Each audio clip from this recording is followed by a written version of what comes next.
Hi all, welcome back to Sci-Fi Quest. Um, so before I get into Strange New Worlds Season 2 Episode 6, Lost in Translation. Wasn't that the title of a really bad movie one day once? I'm pretty sure that's the same title as a really bad movie that came out a while back. Anyway, so last week's episode was good, pretty good. Certainly one of the better episodes for this series. But it was a bit too Spock orientated, for my opinion. However, uh, all this lovey-dovey romance stuff. I mean, okay, we know that in TOS that it was there, and even in TNG there are some episodes with it. Um, it seems a bit too much in Strange New Worlds, if that makes sense.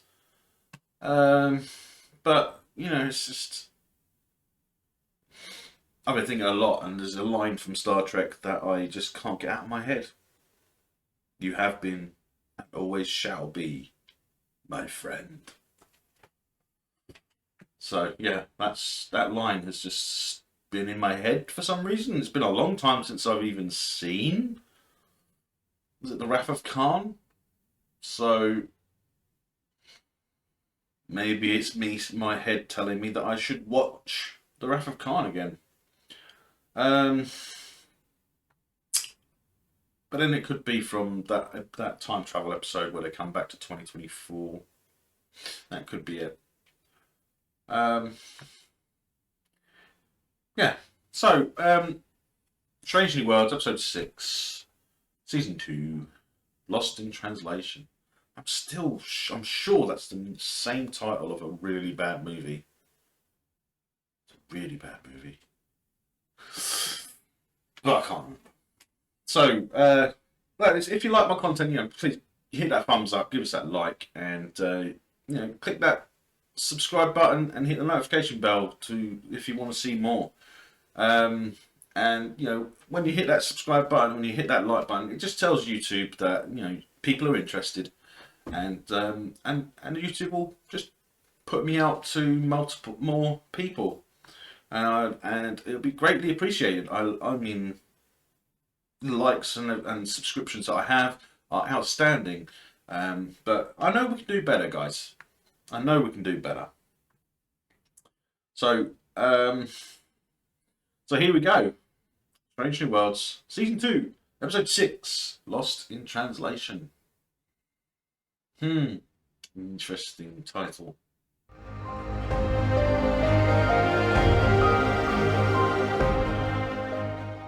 So my imagination, guys, or is that design very similar to the one from Insurrection?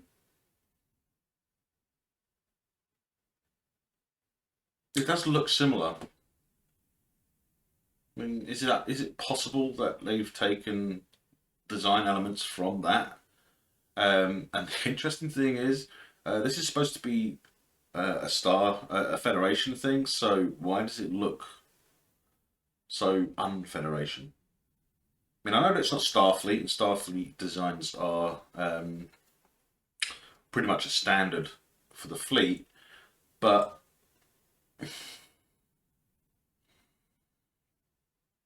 it looks too. Is it Sonar? I can't remember the name of the alien antagonists in Insurrection for some reason, but then it's not one of the best, is it? Although the Enterprise did look outstanding in that. I do like the E, and I know people out there probably don't like the E, but it looks too different from any Starfleet or Federation thing. So it's supposed to be harvesting deuterium, which is starship fuel. Deuterium.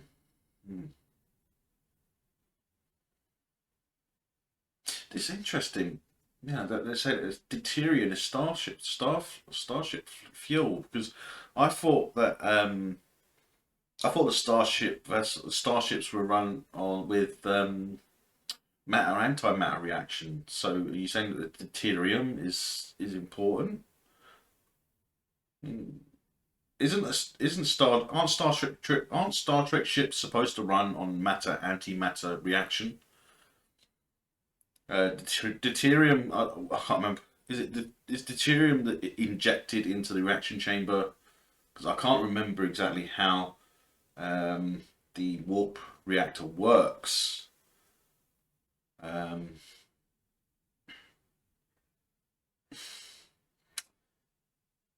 because I always thought that it was a matter antimatter reaction. I don't. I mean,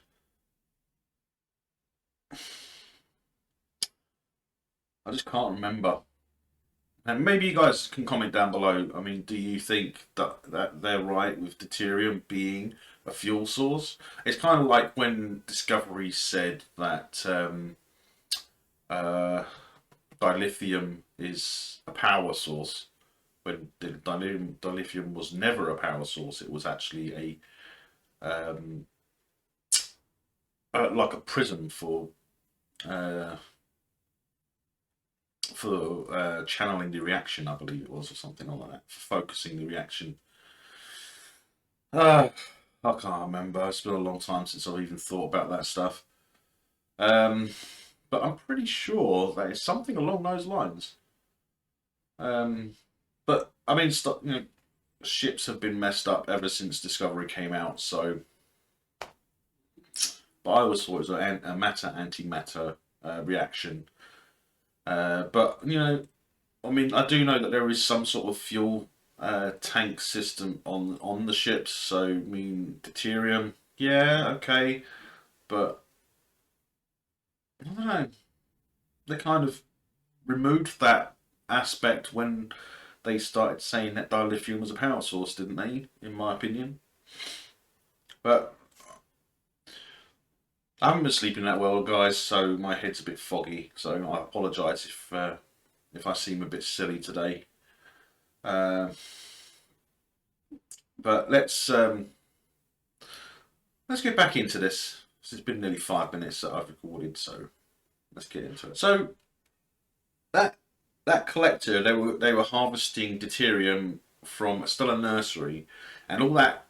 The stellar nursery is what creates stars, right? And then in turn solar systems and planets. So the interesting thing is, if they're harvesting the deuterium, and then the next line in here would be something like, "It's fascinating. In a million years, this will be a star or whatever."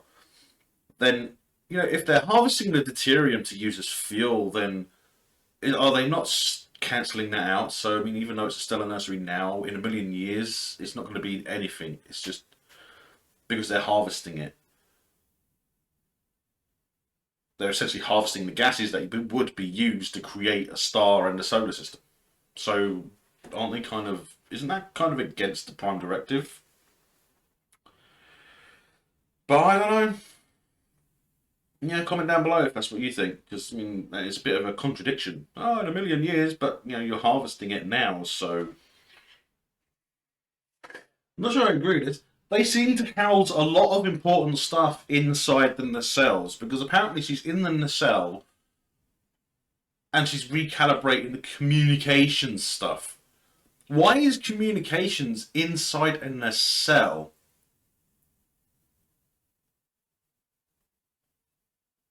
Does that make any sense to you? Because it doesn't make any sense to me. It's like whenever they need to do something important, it's in the nacelle.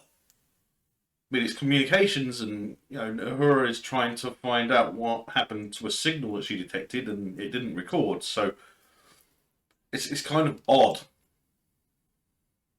I'm not saying kind of odd. It's really odd that the communications system will be fucking inside the nacelle. Oh my god!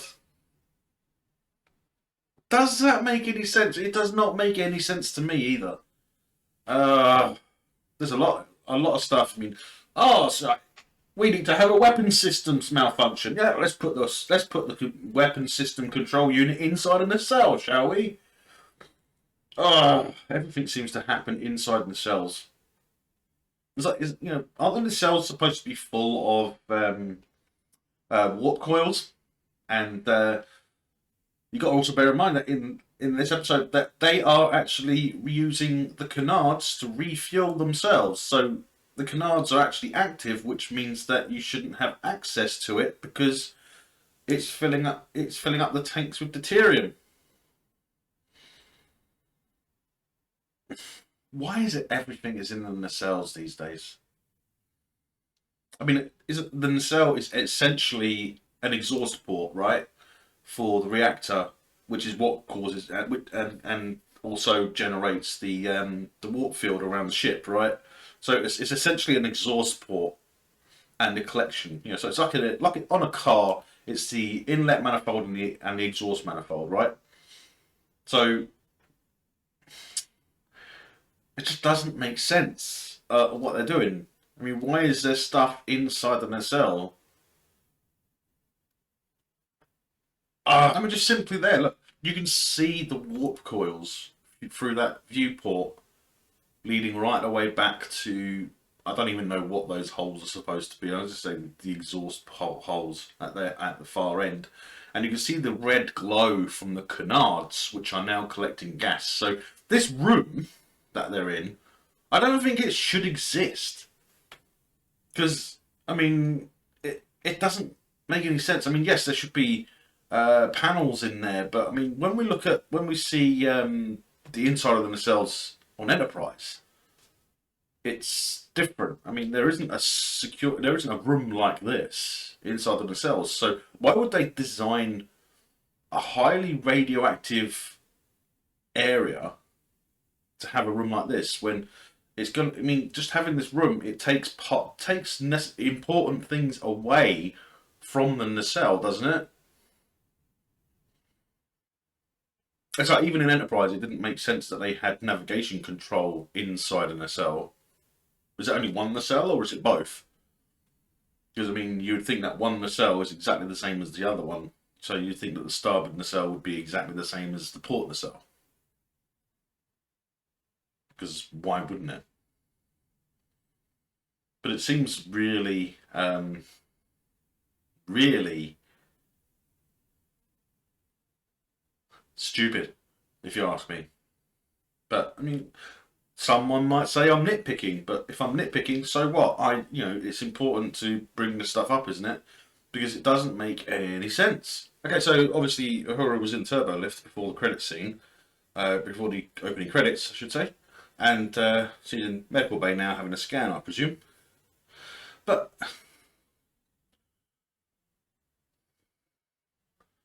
I'm going to have to get myself a engineering manual for some of these.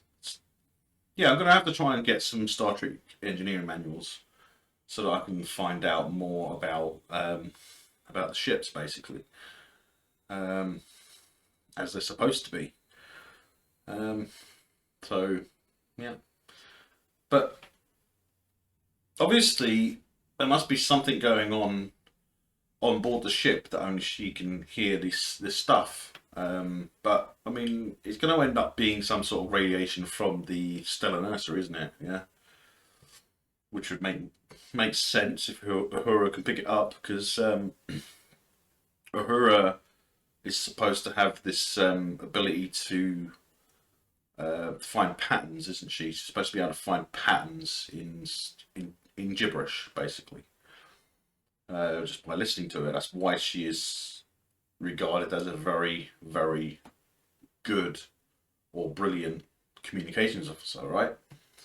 But I don't understand. I mean, if she's not a cadet anymore, then why does she need to know more about engineering? I mean, I can understand them, shifting through departments as cadets to learn aspects that might be important, but she's a communications officer, right? So, she should ask the engineer to do some sort of recalibration for the communication system.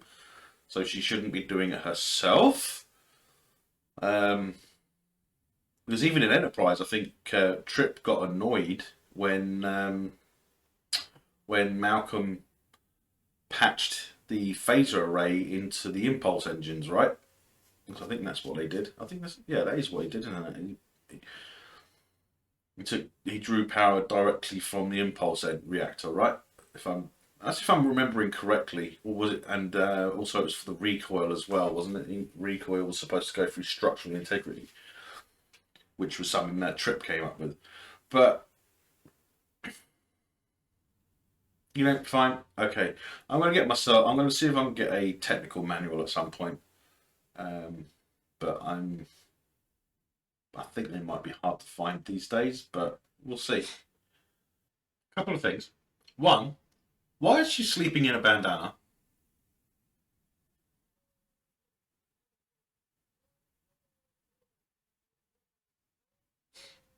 Two, is this not very reminiscent of that time in Enterprise when Hoshi was um, being um, telepathically contacted by that weird alien on that planet in the I can't remember what episode it was, but it's very similar. I mean, didn't she have dreams and then stuff and hallucinate? So again, not an original idea. It's something they've drawn from a previous episode, which okay, it makes sense. Enterprise was set in the past. However, it's just it seems very odd to me that they would draw from that episode. Now I know this episode is supposed to have something to do with the Gorn. It's the deuterium. Well, the stellar nursery is near Gorn space, but I thought Gorn space was further away in a different sector. But obviously, I must be wrong. Either that, or they're messing with the sectors in Strange New Worlds, because I'm pretty sure that Gorn space was a lot further away. Anyway, I don't know. Right, so Kirk, at least in this season, comes to the Enterprise for the first time. This is one hell of a ship, he says. So, yeah, it is one hell of a ship. It's a nice looking ship. It's a bit big on the inside, but so is the TARDIS. But yeah, it seems that he's been promoted now to be the first officer. So he's now either a command. He's got to be what, a commander now. So did he skip a rank? Because last time we saw him, wasn't he just a lieutenant? I mean, is there not a lieutenant commander before commander? Because I thought commander was the first officer. Lieutenant commander was there can be multiple lieutenant commanders, but not necessarily commanders as a first officer. So it doesn't make sense. And what I'm thinking, but it's nice to know that he's been promoted now. And doesn't that mean that he shouldn't be that far off from being captain? Because didn't he take command of the Farragut as well? Didn't he? Yeah, he took command of the Farragut when his captain was killed, wasn't, or incapacitated, wasn't he? Or killed? I think he was killed, and that made him Captain Kirk, which then got him onto the Enterprise, right? So are they advancing Kirk's promotion? Because we know he was first officer of the Farragut, from canon. But I mean, did that happen around this time frame, or did it happen later on? Because I think it happened later on. But I don't know. I mean, I don't know much of the history of the Farragut, but I'm pretty sure the captain got killed, which advanced him to captain, and then, you know, maybe the Farragut was destroyed beyond repair, and then he got given the captainship chair of the Enterprise. Possibly, I can't remember. But okay, so they're in the bar. Sam says congratulations, and then says, first officer. And Kirk's like, oh yeah, but it's not for a few months. He's got to train his replacement. So who's he, what's he supposed to be getting a replacement for that position? It doesn't. I mean, any lieutenant commander would be equipped to take the role that Kirk played, that Jimmy played on the Farragut. So I don't know. I don't know the idea of that, because it doesn't make a lot of sense to me how the structure works. I mean, why would? I mean, obviously Kirk's not an engineer. He's in a gold shirt. He's obviously command track. So what position did he have? Was it tactical officer? Maybe. But I mean, red shirts were engineering and security, right? Blue shirts were science and medical, and gold shirts were command and tactical, possibly. So I mean, it's not like if it was tactical, which I can't remember with the color changes, but it makes sense that gold was tactical. But um, hmm. Anyway, let's carry on, shall we? Are we going to see Kirk and Spock play their first ever game of 3D chess?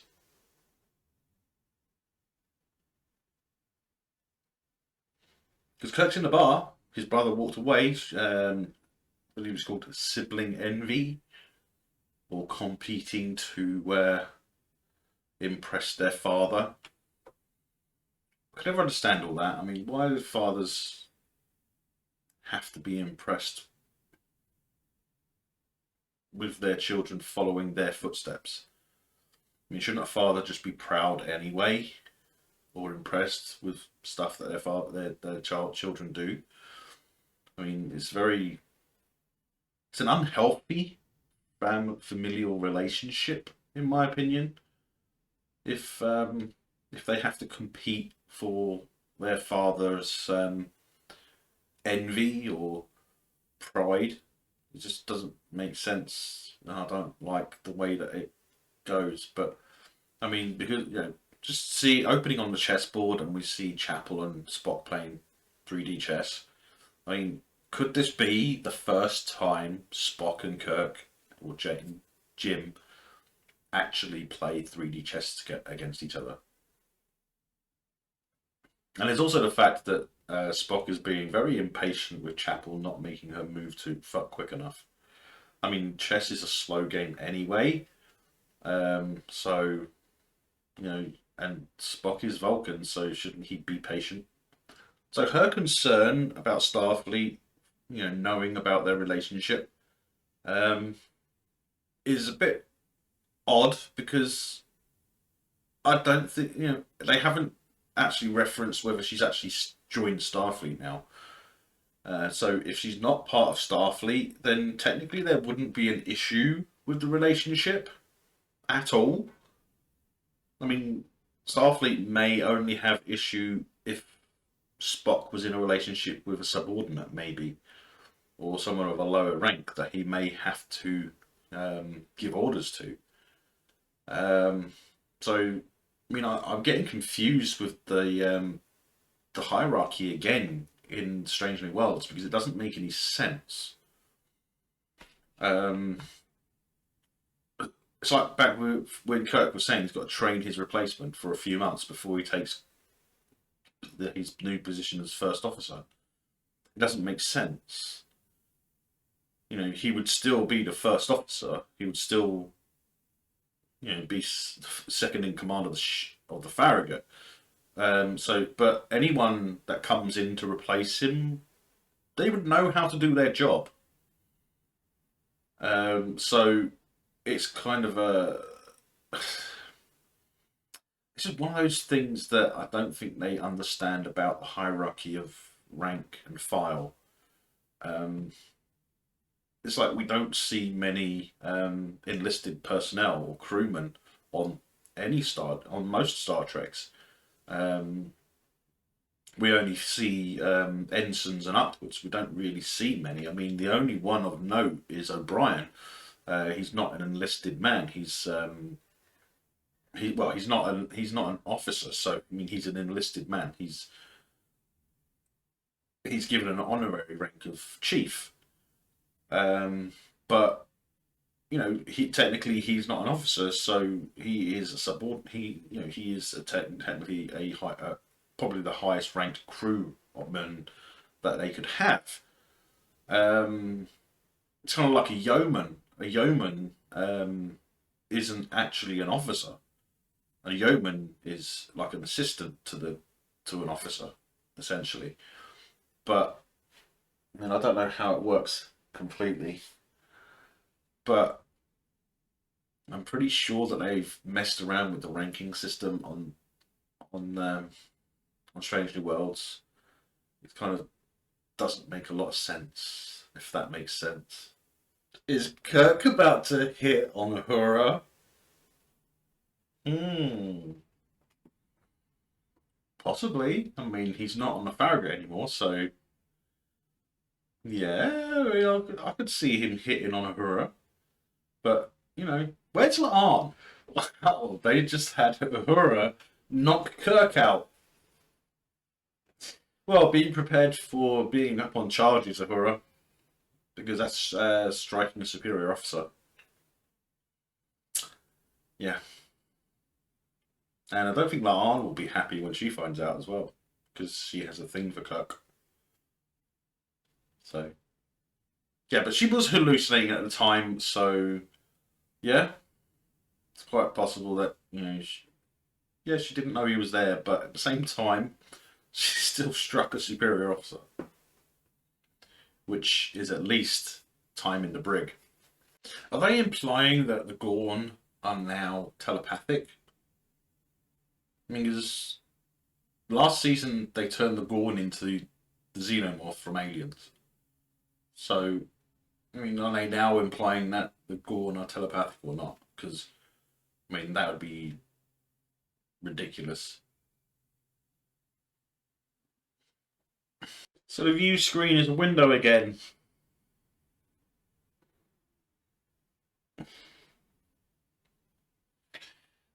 Again. I suppose this isn't Picard season 3, is it? Where they turn the view screen into a view screen. Wish they would stop having the view screen as windows. Something I don't understand about Star Trek is the phasers were never designed with a torch or any kind of light on them, which would have, which in my opinion would be better. It'd make it more tactical, and they wouldn't have to grab a flashlight or a torch. I know some of the rifles in Star Trek do, but you'd think that the phase pistols might have some sort of light attachment because that would make sense. In my opinion, just saying. This is funny. Um, so Kirk's. This is the first time Kirk has been on the Enterprise, right? So when Uhura says that she's found this guy and that she's by the port nacelle or something, um, Kirk's the first one to respond, and he says, "Right, I'm nearby. I'm on my way." He's nearby. How does he know where he is on a ship that he's never been on before? I mean, I can understand if he's studied the schematics, you know, because his brother serves on the ship, but at the same time, you know, he's still not been on that ship before. So, um, how would he know his way around? Does that make sense to you guys? Because that makes sense to me. I mean, how would he wouldn't know his way around a ship he's never been on before? I know they could say, oh well, the designs of the starships are uh, standard designs, right? So they standardise the designs of the ship so that they have the same nacelles and a basic layout of the saucer. But not all ships have secondary hulls or engineering hulls, as some people call it. Um, so it's kind of interesting that they have him knowing where he is and where certain things are on a ship that he's never been on before. I mean, yes, okay, Sam did give him a tour, but you know, would Sam have given him a complete tour? I mean, they should have done that at the beginning. They should have had him walking around the ship. Um, and Laan, Butler, finally knows that he's on board. So how come the head of security doesn't know when there's someone visiting the ship?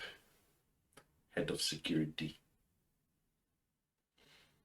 Wasn't that the head of security's job to know who's on board at all times?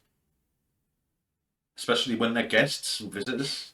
Okay, so that Jeffrey's tube looks almost perfect for TOS. It looks absolutely perfect for considering it's on the Enterprise Strange New Worlds. I mean, I know they're putting aspects of TOS onto it, but yes, I like that. The red ladder, the yellow pipes. I mean, that is definitely TOS. It's just the rest of the ship isn't. So Jim got there just in time, but when he had him beam out, emergency beam out, it seems to detonate the deuterium, which is extremely volatile. I mean, for a start, you would think that room, being in the nacelle, would be shielded for specific radiation and stuff like deuterium and stuff. You'd think that they would be shielded, surely. But she didn't want. She didn't shoot him with stun because it would have detonated the interesting thing is when she walked straight in, she could have stayed. She could have stunned him straight away as soon as she got there. Instead of trying to talk him down and say, "Look, I'm going through this shit as well." Instead of just shooting him then. I mean, you got to bear in mind that it's likely that the deuterium wouldn't have been ignited before he accessed the purging the fuel purging system on that console. I mean, up until that point, I wouldn't have thought that the deuterium would ignite. So it's a bit of a hole there. I mean, I don't know the ins and outs of the design of the nacelles, but I'm pretty sure that shouldn't have happened. Because she could have stunned him. She could have literally walked in there instead of trying to talk him down, just fire. Because up to that point, it would have been okay. After he gets to that panel and starts the purge process, that's when it becomes volatile, right? So, is it something inside the Stellar Nursery that's trying to say, look, you can't do what you can't harvest this place for fuel because there are life forms there, maybe. Who knows? Because they haven't covered that yet. They haven't covered the fact that it's maybe a defense mechanism that something inside the Stellar Nursery is causing this to happen. It's causing them to hallucinate and get violent and stuff. So I mean, it would be very Star Trek if they had that, and but at the same time, it would be Star Trek if the Stellar Nursery was trying to communicate at some point to let them know that they're hurting a life form. Because they would stop harvesting the deuterium then, wouldn't they? I still say that Laan is a really bad security officer, yet alone head of security, if she didn't know Kirk was on board. Up until the point that they ran into each other in the corridor. Not looking good for a chief of security. Okay, continuity issue. Now, we know that the shuttles, the new shuttles in Strange New Worlds are brand new, right? So when she's having a hallucination back to a site that she'd never seen before, um, you have the shuttle crash that killed her father and was it her sister or brother or something, or her mother. So I mean, this is something that happened a long time ago, before maybe even before she was in the academy, right? So the continuity issue is that should be a Discovery shuttle, right? Because it's the wrong shuttle. It should be a Discovery shuttle, right? So continuity issue.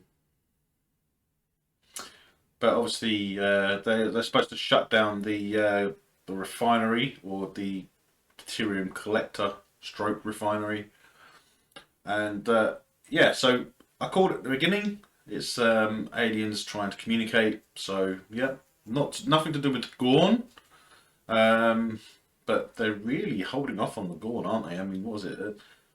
Was it the end of the first episode of the season? They said that there was a Gorn ship approaching Federation space. So, I mean, where is that ship now? So it doesn't make sense. There's a lot of issues in this season. Although it is better than season one, in my opinion. Um, but I do think they're having issues with continuity as well as canon, obviously. But at least they're trying to put canon aspects into Strange New Worlds by changing colours and stuff. I still think the corridors are too big and the quarters are too big. Because we see Uhura's quarters, and in my opinion, yes, the command crew should have larger quarters than the rest of the crew, right? It would make sense because they're in command, so they have benefits. But Uhura's quarters are about the same size as Kirk's quarters in TOS, from the looks of it. So, but the interesting thing is that they have double beds, which is kind of over the top on a starship. I mean, if you were a couple, then yeah, I can understand you would have bigger quarters as well, and you would have a double bed. But if you're not a couple, you're not married or anything like that, why would they waste the space by allowing you to have a double bed in a room in a quarters that size? So it is odd. I mean, she is still an ensign, so she shouldn't have huge quarters anyway. Um, but she is one of the main bridge officers. And another thing, why are they still calling Jim Kirk Lieutenant Kirk? He's been promoted to first officer, so he's Commander Kirk, right? But he's still got his lieutenant uniform on. So he should already have his first officer uniform, because he's been promoted already. So I mean, there shouldn't really be that kind of an issue with the ranking system. I keep saying about the ranking system, but there is an issue, and it is quite big. It's a command rank issue. This is a really good scene with the Enterprise firing torpedoes. I mean, it's got the TOS sounds. That's fine. But here's an issue. Why does La'an have tactical control over the weapons when she's chief of security, and there's an operations officer right next to the helm? Operations, they're the ones that fire torpedoes and weapons, right? Otherwise, what the hell was Sulu doing?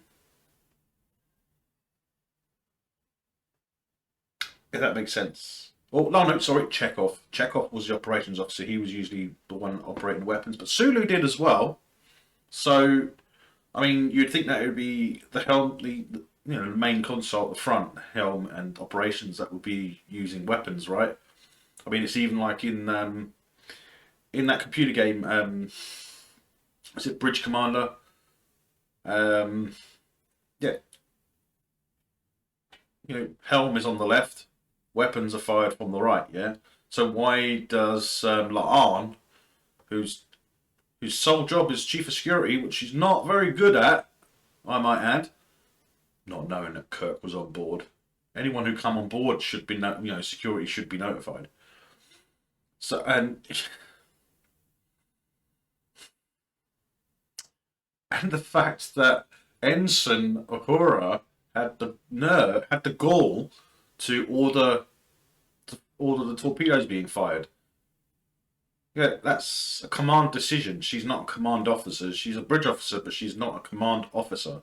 She's probably one of the lowest, if not the lowest ranked on the bridge. She would never have the ability to give the order to fire torpedoes in the first place.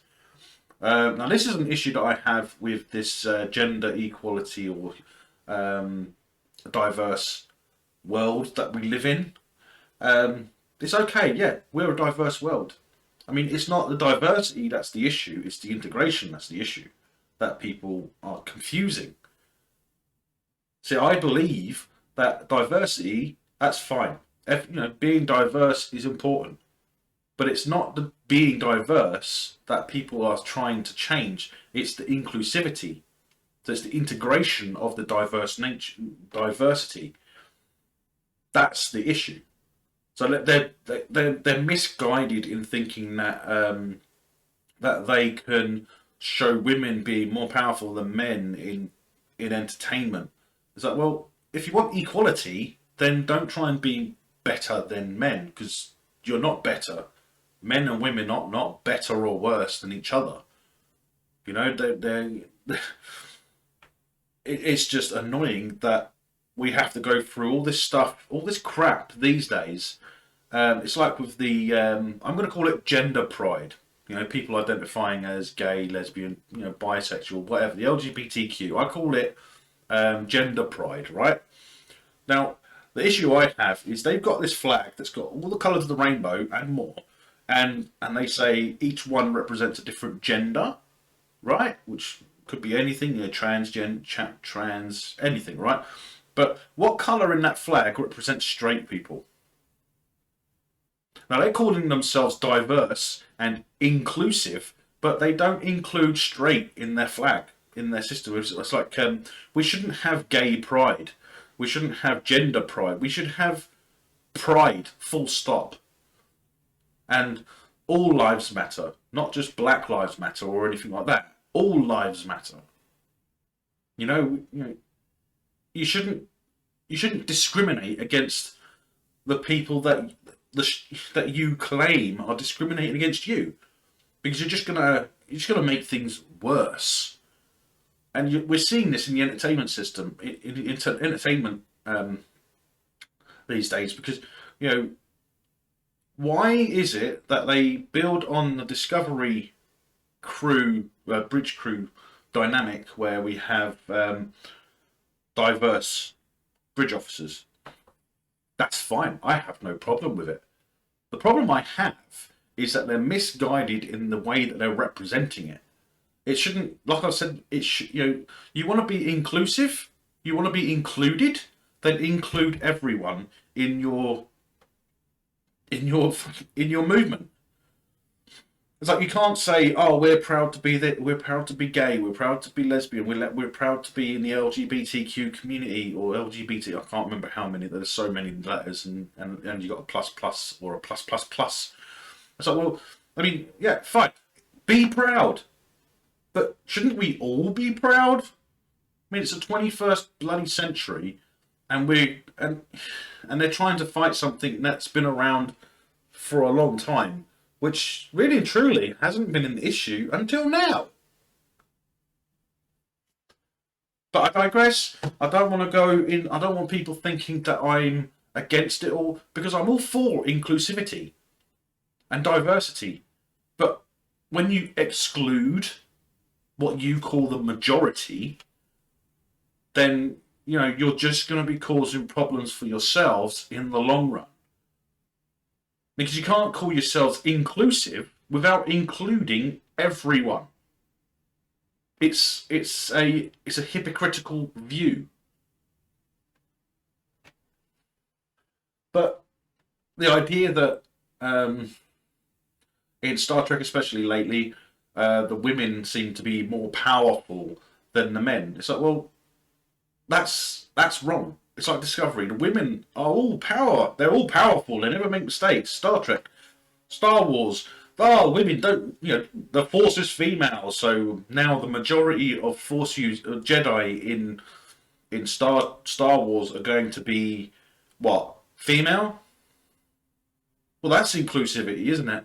No, it's not. It's feminism at its worst. They're trying to include. They're trying to be diverse, are they? By having gay people and LGBTQ plus or whatever representation. So, well, yeah, have their representation, but you can't call yourselves inclusive and diverse if you exclude anyone. Because excluding people like me who's straight. I did have a time. There was a period in time when I thought I was bisexual, by the way. But it's just the way that people are saying it is these days. It's just really pissing me off to say, "Oh, we're a minority. We're inclusive. We're inclusive." It's like, well, you're not inclusive because what colour in the flag represents straight people like me? Tell me that. Yeah. If you're part of the LGBTQ community and you know what colours in that flag represent every gender, which colour represents straight people? Men or women who like the opposite sex? Because I don't see it. I don't. I mean, so I'm fine. Be proud, like I said. But, we can be proud of anything we do. We can be proud of ourselves. We can be proud of each other. But we don't need to be proud because someone decides they want to come out and say, I'm gay or I'm trans or something. Why can't we just be proud? Why do we have to be proud of one specific thing that we do? Can't we be proud of everything we do? I mean, isn't that the point of inclusivity and diversity? A minority that's been prosecuted by the majority is what you're saying. It's been discriminated against by the majority. Well, try not to be so forward with your hypocritical views.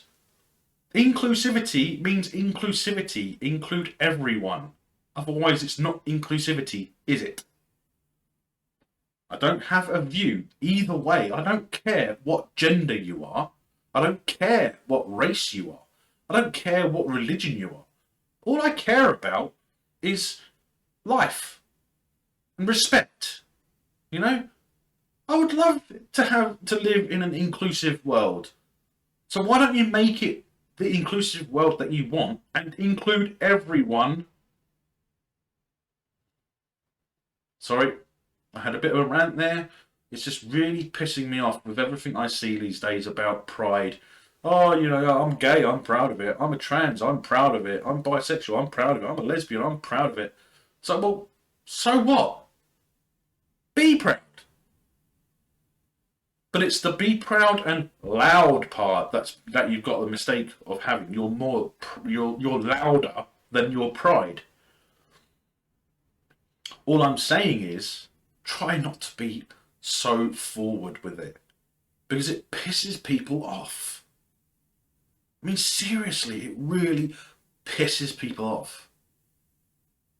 And I'm one of the ones that's getting really pissed off of it, because you've taken quality entertainment and in representation of your movement, you're ruining it.